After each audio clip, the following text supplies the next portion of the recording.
Hello and welcome to my sport and exercise pedagogy final project. Let's get into it.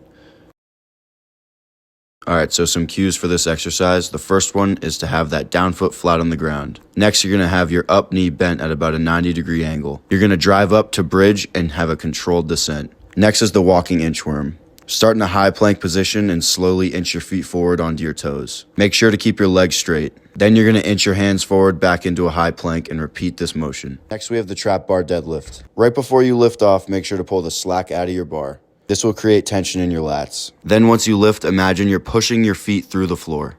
Drive up and stand tall with a sub-maximal glute squeeze. And I just wanted to add in a couple different types. So you saw more of a maximal effort before. Now this is more of a speed set. Next is the goblet squat. Imagine that your elbows are best friends, getting them as close together as possible to support that weight. Keep your head to hip ratio as flat as possible, as well as your feet flat on the ground. And this is a more advanced variation, but I thought I'd add it in. Bosu ball adds a balance aspect into this. Great for knee stability.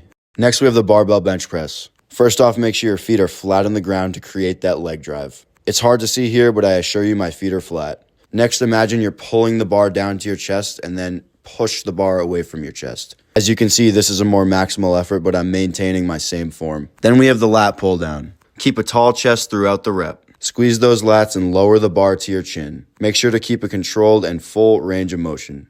And you can see that I'm swaying here a little, but it's a controlled motion and it's actually helping the contraction of the lat. Hand grip's up to you, whatever's comfortable. Next, we got the dumbbell shoulder press. Keep those feet flat, keep your chest proud, and make sure you have a braced core. Press those weights directly above your head until you lock it out and then have a controlled motion on the way down. And here's a single arm variation. Same rules apply to this, it's just a different way to do it. Next is pull-ups. There's many different grips you can use. Regardless, pull that chin above the bar. Keep a tight core and try to sway as minimally as possible. Make sure you're coming all the way down before each rep. Then we got stir the pots. Get those elbows at a 90-degree angle and slightly ahead of the shoulders as you would in a plank. Keep that body as straight as possible and try to sway as little as possible. If this is challenging for you, you can widen your feet out to accommodate for that stability.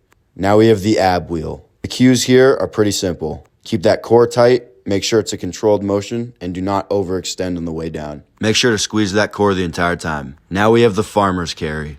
Hold those weights tight to your hip and basically just walk. Try to sway as minimally as possible. And again, make sure your core is tight the entire time and just walk forwards. Now let's go to the hallway of my dorm room.